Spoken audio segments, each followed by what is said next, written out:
In my opinion, the first draft is the most important part of writing a book because it's where it all starts. Hi guys, welcome back, or welcome if you're new here to my channel. My name is Angelica. I'm a self-published contemporary romance author, and I'm taking you on the journey while I write my second book. And I'm taking you through all the stages in the process.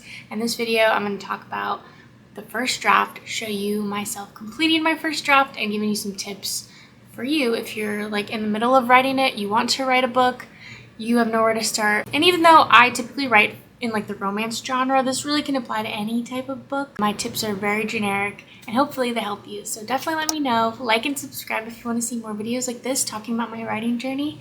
And yeah, let's get into it.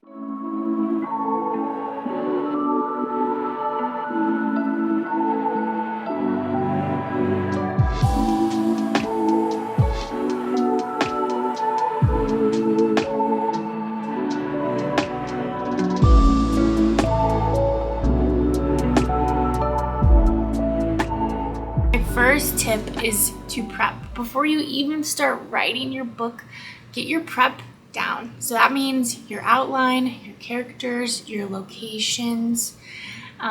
Getting all of that like squared away is so important. And if you're struggling with how to do that, I do have a little plug. My videos aren't sponsored by anybody but myself.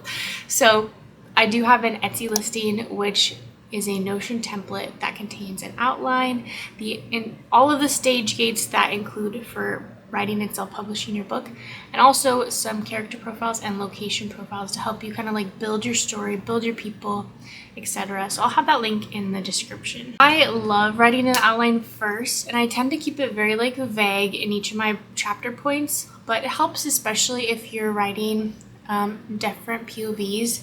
So this is a good point to kind of think about, are you going to write in first, second, third person? Is this going to be dual POV or single POV? What tense are you writing in, present or past? Kind of like get all that figured out in the beginning so that way you have it just like ready to go when you start writing. This is like a side tip. It might not be good for everybody, but it was really helpful for me, was to create like visual mood boards for the entire book, and then I also created ones for each like of the main characters. And I did this both like in Pinterest and in Canva, where I would just like create like Pinterest boards that kind of had the general feeling of the book. So whenever I was feeling in a rut while I was writing my first draft, I could always go back to those boards and get like re-inspired. Also, I would recommend starting a playlist so you can like start collecting any songs that give those vibes, play them while you're working on the book, and just like get in the moment. Like 4 days to finish my manuscript. I gave myself the new deadline to finish August 10th. It's August 6th. And I just gave myself a new chapter because I was writing last night and then I was like, actually, I want to end this chapter before I move on to the next thing. So I gave myself a whole nother chapter to write. I'm on chapter 28 right now. And on my outline, it goes up to 32. So I have 5 chapters left to write. I can do it. I can write 5 chapters in 4 days. I mean, I've been procrastinating this. I could have finished this so much earlier, but as I gave in my life update video last time I uploaded, I've been doing a lot. We've been busy. But I want to finish. I see the light at the end of the tunnel. I want to get this moving along because I'm thinking of like ideas of new stories that I want to write, and I feel like I can't start those until I finish this one. I feel like probably some other authors would disagree that they probably write a lot of stories in tandem with each other. I just like can't do that. I need to like focus on one thing and then go, you know? I've been going back and forth if I want to make another book in this Auburn Hills series, but I think I'm just gonna keep it as these two books. I thought about doing a third, but I'm ready to let them go. I'm ready to let them live their lives. I do have some ideas for future books that will be like tangent. Well, that'll be, what am I trying to say? I have some ideas for future books that will be like adjacent to Auburn Hills, but won't be directly in the same like town and stuff, but the characters will make appearances. That's all I'm gonna say. So I still have some time before I need to clock into work, so I think I'm gonna try to get some writing done. I did yesterday. I broke out my over-the-ear headphones. Those things, they just get me in the zone. Like, I will still wear like my AirPods or whatever. They're still good, but just like something about a noise canceling headphone, it just like locks you in. Oops, someone's calling me. Hello.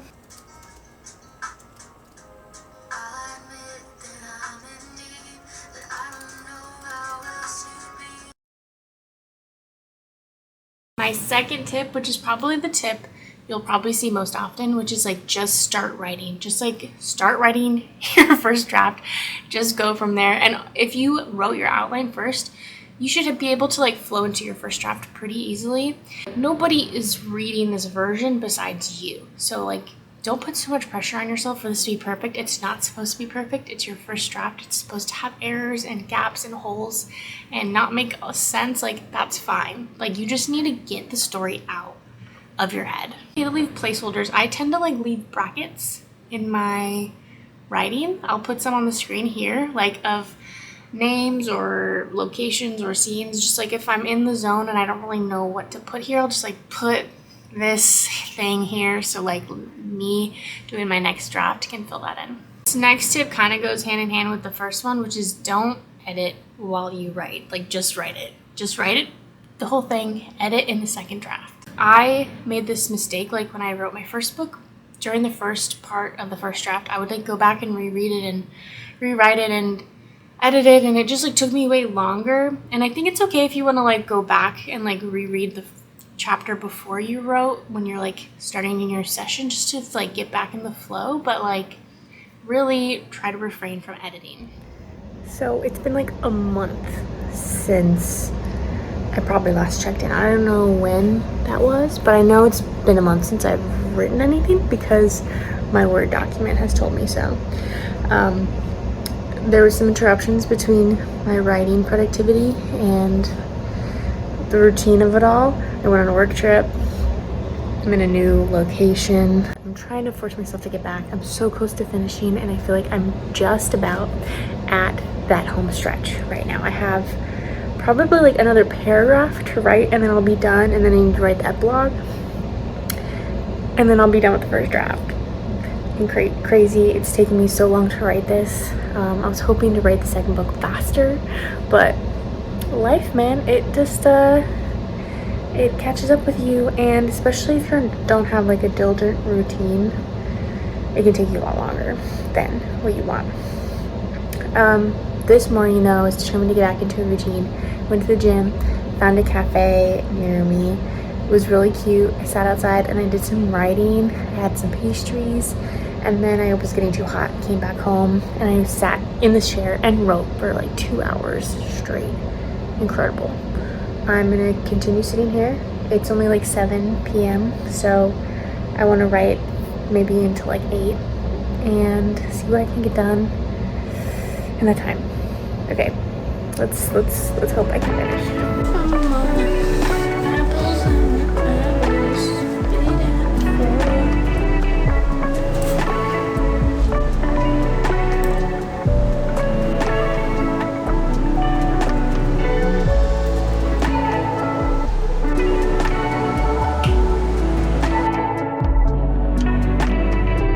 My last tip is celebrate your mini milestones. So that could mean you set like writing goals for yourself whenever you sit down, like I'm gonna write 500 words or 5,000 words or whatever. I'm gonna write 4 chapters today or 4 chapters this week. Like, set milestones for yourself like along the way.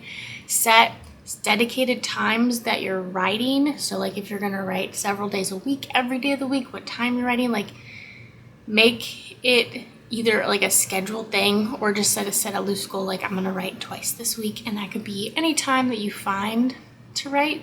But celebrate those times that you do get it right, that you make those mini milestones. It'll make it so much worth it in the end and like keep you going. I'm done. I did it. I finished. I teared up like 3 times.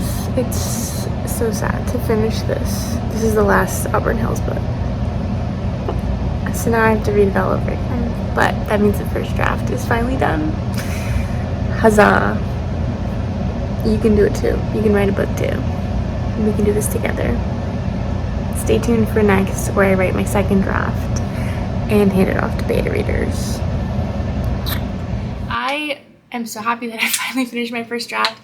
It took me way longer than I anticipated, and I'm currently working on editing the second draft now and working to get some beta readers and getting that handed off. So I'm also documenting that process, so if you want to see how that flows and how to get beta readers, be sure to subscribe, because I will be making a video about that as well once I get to that point. So thanks for watching. I hope you enjoyed. If you stuck around this whole video, let me know if you've read my book, if you want to read my book, if you're looking to write your own book. I want to know a little bit more about you guys and like what you're interested in, and if like you did come here to because you're writing a book, like what book are you writing? What's your genre? What's your story? Like let me know. Let us all know in the comments. I want to hear about it. All right, thanks guys. See you next time. Bye.